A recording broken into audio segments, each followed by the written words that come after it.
दीदी tata good bye. इतना है क्या ये बांग्लादेश के बिल्कुल हमसाये में हिंदू नेशनलिज्म और हिंदू एक्सट्रीमिज्म की जीत है, इसका पाकिस्तान और भारत के ताल्लुकात पर क्या असर पड़ेगा? बधाई हो दोस्तों, वेस्ट बंगाल में अच्छे दिन आ गए हैं। वो लोग हम लोग को वहां से स्टार्ट किया, लोग बम मारना गाली पहले स्टार्ट किया। दोस्तों, पश्चिम बंगाल में रिजल्ट आने के बाद सारे छुछुंदर जो देश के अंदर और जो देश के बाहर सब निकलने लगा। सारे है तो छुछुंदर लेकिन भोंकना भोंक रहा। तो जो बीजेपी जीती है पश्चिम बंगाल में, इससे पहले जो टीएमसी के राज में 15 साल में जो महिलाओं के साथ हुआ, महिलाओं के साथ जो हो रहा था और जो वहाँ के हिंदुओं के साथ हो रहा था, ये इस पर ये लोग कुछ नहीं बोल रहा है। ये लोग को कुछ दिखाई नहीं दे रहा था। लेकिन जैसे बीजेपी जीता है, ये लोग को पता नहीं कौन सा मिर्ची लगा, ये सारे के सारे भोंकना शुरू हो गया, चाहे देश के अंदर से हो या देश के बाहर से हो। तो यही भोंकने पर मज़ेदार वीडियो लेकर आए हैं और मज़ा आने वाला आज के वीडियो में। आज का जो वीडियो है वो MIB का, और वीडियो का टाइटल जबरदस्त है। वीडियो का टाइटल है बंगाल बीजेपी विन के बाद ध्रुव राठी हुआ एक्सपोज, अल्टीमेट मेल्टडाउन। तो भाई साहब, ये तो जर्मन कुत्ता है, इसका ऑपरेशन करना तो जरूरी है। तो वीडियो देखते आप लोग, वीडियो में शुरू से अंत तक बने रहिएगा। वीडियो को लाइक और चैनल को सब्सक्राइब जरूर कीजिएगा और सब्सक्राइब करके सपोर्ट कीजिए हमें। तो वीडियो देखते हैं, पहले मजा लेते हैं वीडियो का।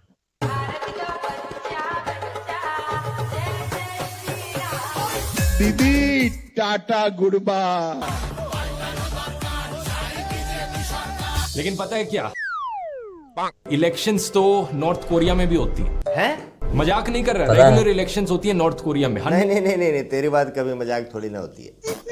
मैं दरअसल हैरान हूँ कि तेरे दिमाग में गोबर भरा है क्या।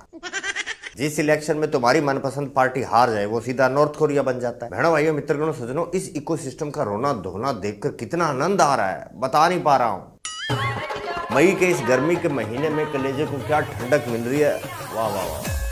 वेस्ट बंगाल में बीजेपी की जीत ने इन लिब्राडुओं के इकोसिस्टम में ऐसा भूचाल ला दिया कि इनकी चीखें बर्लिन तक सुनाई दे रही है। वेस्ट बंगाल चुनाव खत्म, नतीजे आ गए और बंगाल में कमल खिल गया। लेकिन इस कमल के खिलने से जो कीचड़ साफ हुआ है, उससे इन मुगल दरबारियों की सांसें घुटने लगी हैं। दशकों से जो एक सिंडिकेट राज चल रहा था, वो भर भरा कर गिर गया और इस सिंडिकेट के ठेकेदार ऐसे बाहर फेंके गए हैं जैसे बिल्कुल ऐसे ही।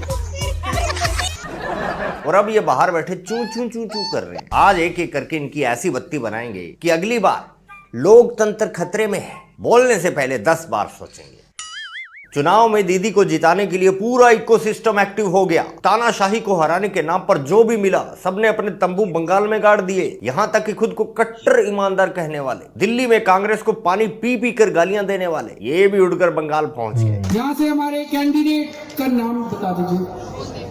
शोभन देव चैटर्जी हमारे कैंडिडेट हैं। इस बार भी उन्हें भारी संख्या में वोट देके आप लोगों को जिताना है।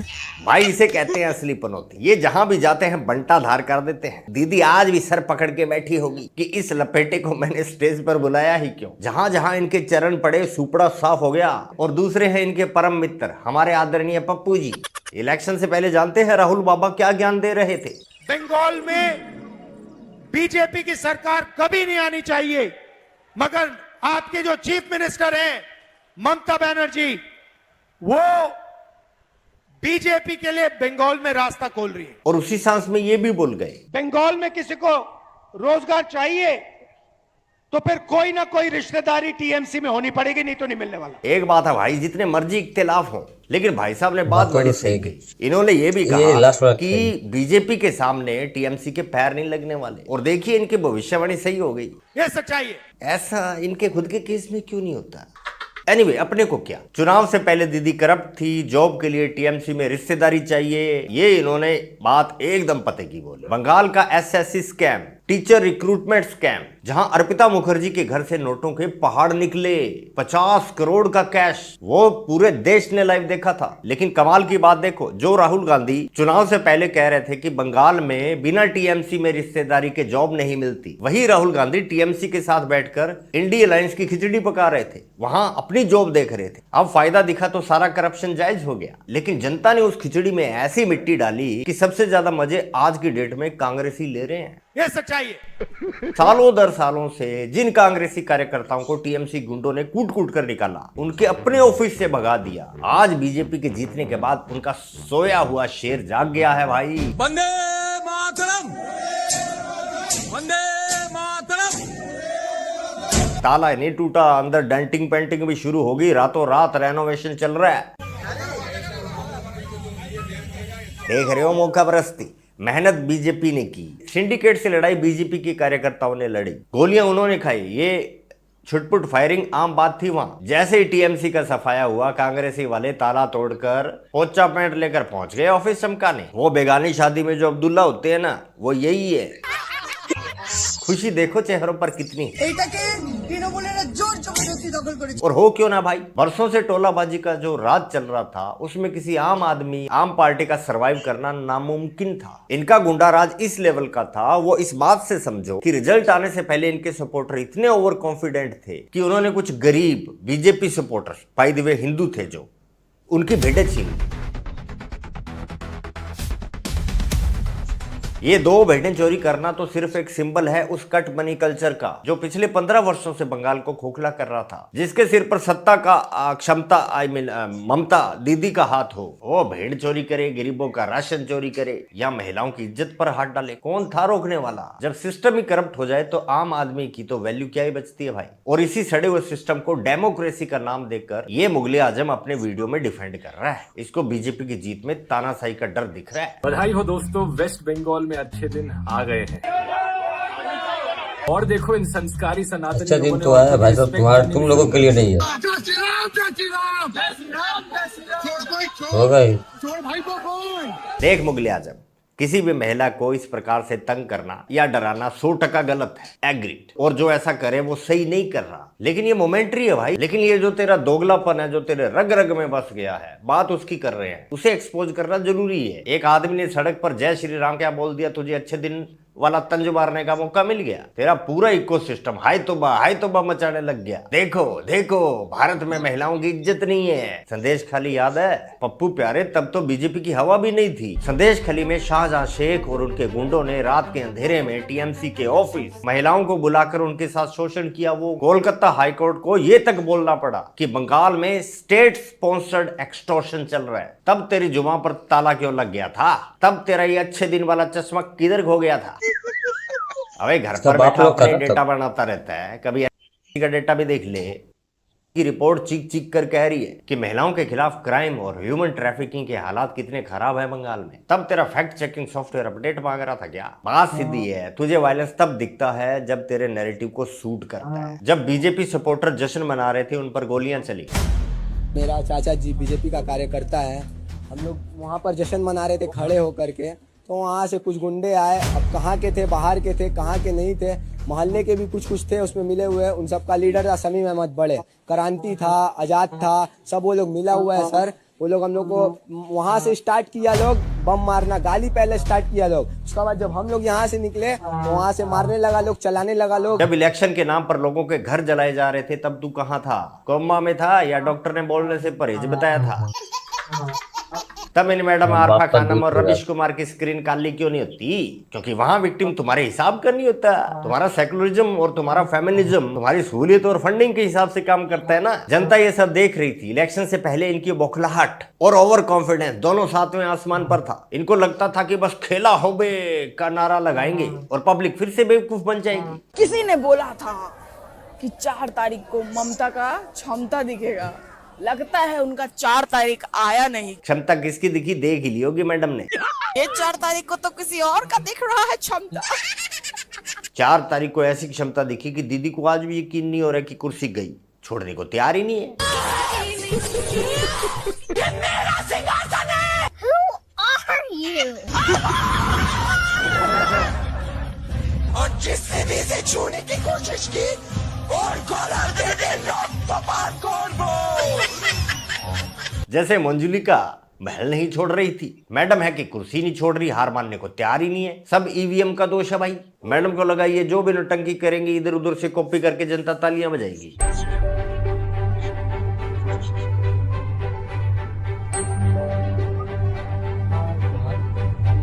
अरे दीदी, ओरिजिनल और चाइनीज कॉपी में कुछ तो फर्क होता होगा। कभी मोमोज बनाना, कभी ये शॉपिंग, टमाटर कैमरे पर अच्छा लगता है। ऐसा करने से कोई जमीनी नेता नहीं बन जाता। ग्राउंड लेवल का नेता बनने के लिए तो भाई ग्राउंड रियलिटी को समझना पड़ेगा। और ग्राउंड की सबसे बड़ी रियलिटी ये थी कि बंगाल में डेमोग्राफी किस कदर चेंज हो रही थी, तब आप आंखें बंद करके बैठी थी। इस इकोसिस्टम ने सेक्युलर राजनीति के चक्कर में लोगों का किस कदर ब्रेन वॉश किया, नमूना देखो।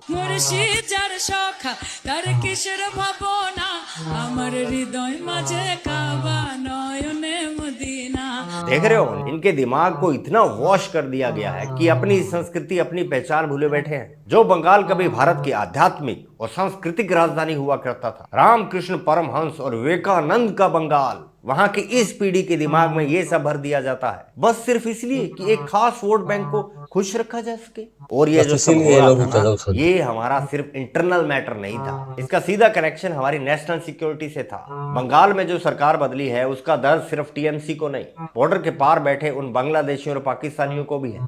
मगर भी बंगाल में बीजेपी का इलेक्शन जीतना है, असम में बीजेपी का इलेक्शन जीतना है, क्या ये बांग्लादेश के बिल्कुल हमसाये में हिंदू नेशनलिज्म और हिंदू एक्सट्रीमिज्म की जीत है? इसका पाकिस्तान और भारत के ताल्लुकात पर क्या असर पड़ेगा? असर तो पड़ेगा खबीर।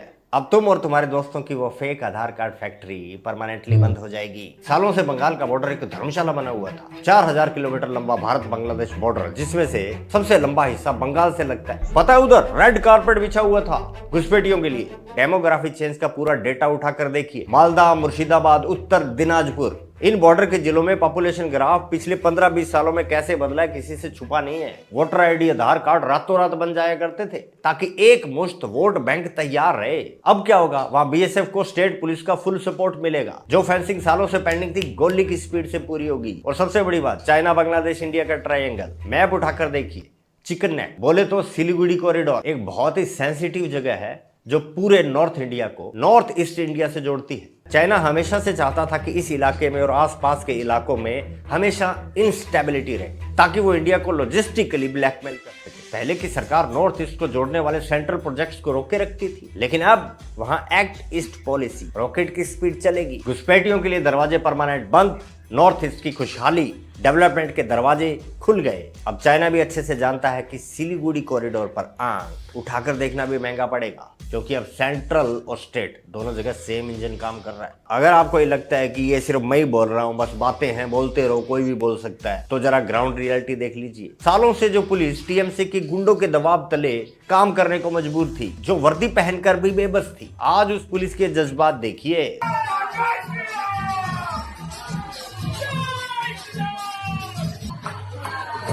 जय श्री राम।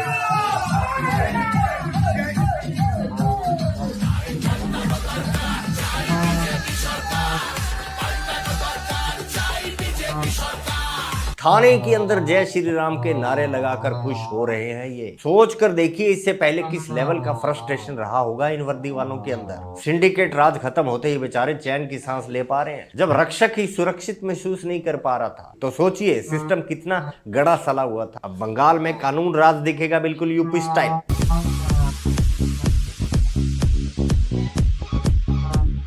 सुवेंदु दा ने बता दिया कि अब बुलडोजर बाबा की फ्रेंचाइज बंगाल में भी खुल गई है। जो जमीनें कब्जाई गई थी, जो इलीगल धंधे ट्रेन की पटरियों के किनारे चल रहे थे, अब बुलडोजर चल रहा है उन पर, और भी शदीद चलेगा। असली बंगाल, वो बंगाल जिन्होंने नेताजी सुभाष चंद्र बोस जैसे नेता दिए, अब जाग गया है। ये जीत सिर्फ एक पॉलिटिकल पार्टी की नहीं है दोस्तों, ये एक इमोशन है, एक आजादी है।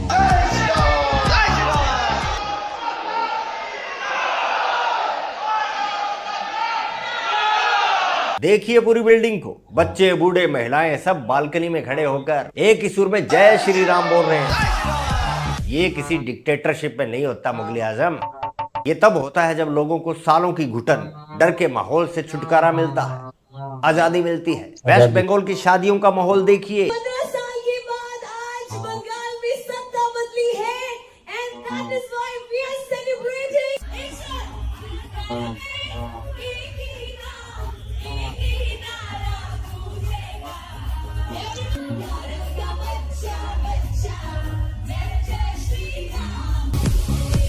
शादी का घर है, दूल्हा दुल्हन अपनी शादी का स्वैग छोड़कर, अपना रोमांटिक डांस छोड़कर सिर्फ इसलिए नाच रहे हैं क्योंकि बंगाल में न्याय की जीत हुई है। रियल खुशी का इससे बेहतर एग्जाम्पल क्या ही दूं यार। जब किसी पार्टी की जीत या किसी गुंडाराज की हार लोगों की पर्सनल खुशी बन जाए तो सोचिएगा कि बदलाव कितना जरूरी था। देखिए अब तो अब्दुल भी खुश है।